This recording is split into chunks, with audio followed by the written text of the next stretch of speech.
He's taken 500 wickets, but we're not done with the milestones. Ravichandran Ashwin plays test number 100 as India take on England in the fifth and last test of the series. Now, Ayaz, I do have a couple of questions on Ashwin, of course, but I think we should preview the match before that. So, Okay. India right now 3-1 up, and they would want to make it 4-1. And do you expect any changes in the Indian lineup? I know we know that Bumrah is coming in, but do you think someone like a Devdutt Padikkal gets look in instead of a Patidar who hasn't had a form, any sort of form, really? Well, that is conceivably another change that can happen. Though I personally think that they might actually persist with Patidar and give him one more opportunity because the series is won. If the series was open, then perhaps they would have said, let's take somebody else because this guy is going through a lean trot. But he's also somebody who's done extremely well, Patidar, in domestic cricket over the past few years or several years. And yes, 3 matches already. He's played 4 matches actually. And I think they might just persist with him, secure in the knowledge that they can't lose the series. Of course, Bumrah is coming back, and the batting has looked very strong. Even with Patidar not making too much of a contribution, as we've seen in the previous game, there's Rohit Sharma, there's Shubman Gill, there's Yashasvi Jaiswal, and so on. And also, even Sarfraz, though he didn't make many runs in the previous match, but he's been in good nick. Jadeja, and so on. So I think that they might just settle for getting Bumrah into the playing 11 and try and win the series 4-1. Yeah. And as for England, now they've lost the series, but they do have WTC points to play for. I mean, the last time I checked, I think they were 8th on the table, which is bad.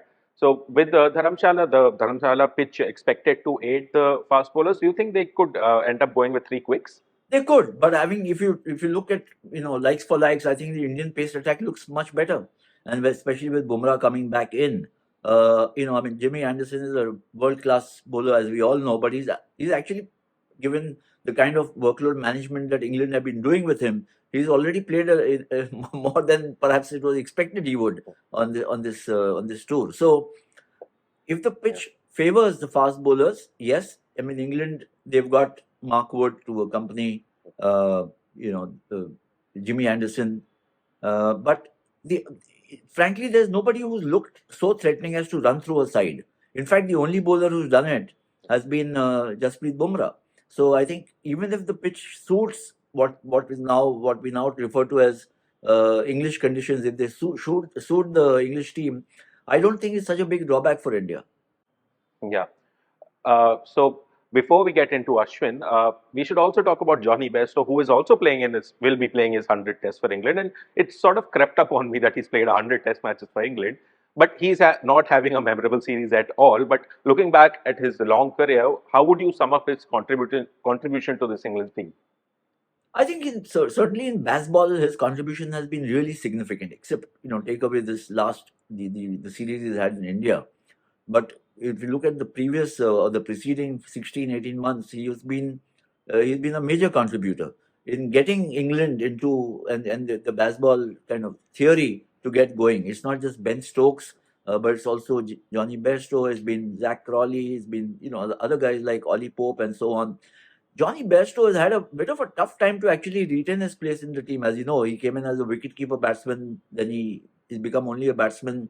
He's had to contend with competition from Josh Butler, even in test matches, but Josh Butler has become a white ball specialist. Then there's Ben Foakes, who is, I think everybody agrees that Ben Foakes is the far better wicketkeeper. But Jonny Bairstow had that, the ability to make an impact with the bat, which won matches. And I think that's been his biggest contribution. Alas, he's not been in form at all on this tour. Even so, 100 test match, he'll have something to look forward to, because it's a long journey to play 100 test matches for England, and he's done it. Yep.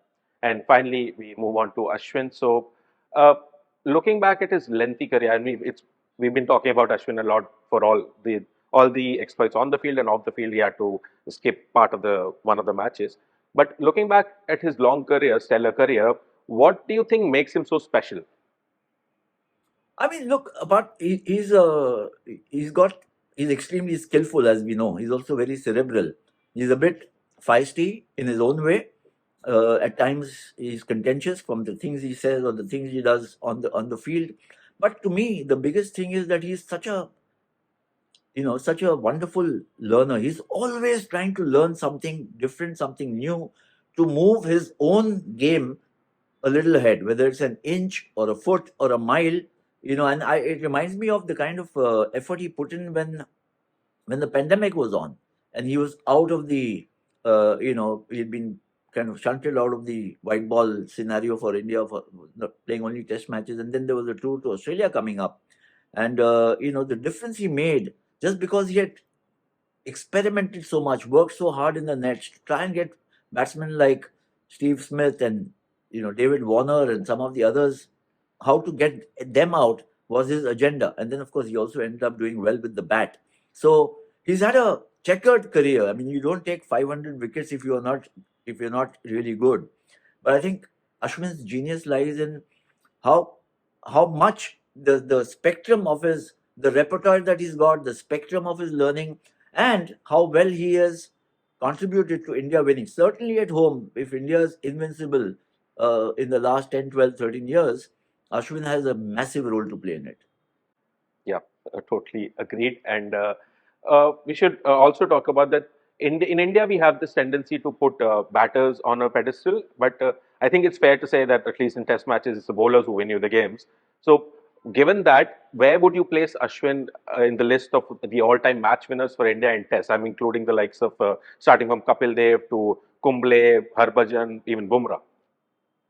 Well, I would say that certainly I mean, as a match winner and as a leader of the attack in many ways, though he's been a spinner, the guy who captains would turn to first to get a breakthrough or try and win a match, he would be along with Kumble and Kapil Dev certainly for in different eras. Harbhajan for an extended spell, but maybe for the sweep of his entire career, I think he would be, in my opinion, a little closer to Kumble for effect and impact, although Harbhajan has also been a fellow off spinner. But I think, see, the tendency for us, all of us in India certainly has been that we've all lived on so much of stories about spin glory and, the four spinners and the quartet and Bedi, Prasanna, Chandra, Venkat, that it seemed almost anathema to think that anybody could be as good, forget about being better. But hey, 500 wickets at at a marvelous strike rate, an excellent average. Of course, predominantly spinners will get more wickets where pitches help them. So in India, he's obviously got more wickets than he's got overseas. But when you look at the impact he's had and you speak to batsmen, fellow journeymen, you'll realize how important Ashwin has been to Indian cricket in the past 10, 12 years. Yeah. And lastly, there's been a lot of speculation that there's a chair waiting for Ashwin in the commentary box once he's done playing the game. So do you think he'll take up that mic, or do you think he'll go down a different route like coaching, or maybe do something entirely different? I mean, he is a YouTube star. Yeah, but he's a bit of a maverick, so we don't know what he might do. He might actually do a few things, not just one. He's Yeah. really very good on already his YouTube is amongst the YouTube, show is amongst the most popular and most watched. He's very articulate. He's very analytical. He doesn't mince words. So these are all attributes which make for becoming a wonderful communicator and expert and an analyst. But he could also become a wonderful coach. So we don't know. We'll have to wait and see. I would say that let's not bump him off playing cricket so early. Let him finish his playing days and then see what decision he takes. Yep. And we can all see him play tomorrow, hopefully. And yeah, that's it for this week for Sports Room. We'll see you next time. Thanks, Anirudh. Take care. Bye bye.